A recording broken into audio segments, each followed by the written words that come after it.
Isang magandang umaga mga kaibigan, latest weather update po tayo ngayong umaga ng Martes, June 4, 2024. Pero bago tayo magpatuloy, palike and subscribe po muna and pahit na rin po ng notification bell, napaka-importante po niyan.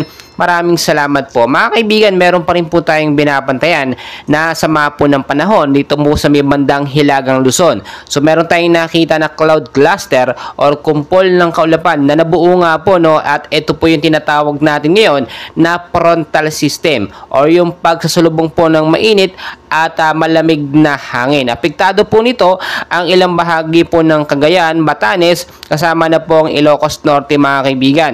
Ilang bahagi din po ng Northern at Central Luzon ay makakaranas din po ng pag-ulan ngayong umaga. Hasahan din po yan minsan hanggang sa hapon po mga kaibigan, dahil po yun sa tinatawag natin na frontal system. Ilang bahagi din po ng Apayao, Ilocos Norte, no, at Palawan ay makakaranas din po ng maulan na panahon at maulap, no, pagdating naman po sa may bandang hapon mga kaibigan.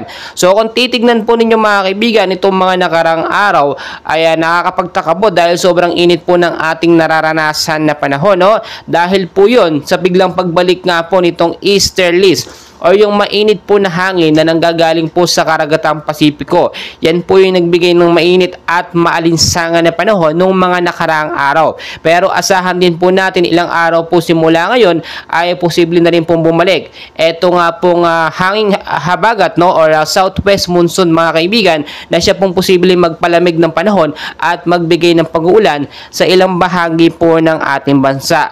Upon checking po mga kaibigan, as of now, wala pa naman po tayong binabantayan ng sama ng panahon na nakapasok po sa loob ng Philippine Area of Responsibility. Wala pong bagyo or mga low pressure area. Pero dito sa may bandang Hilagang Luzon mga kaibigan, yung frontal system nga po dyan or cloud cluster ay inaasahan po natin, binabantayan natin dahil posible po yung mabuo bilang isang low pressure area mga kaibigan kapag lumakas po sa 30 to 45 kilometers per hour ang hangin na ito.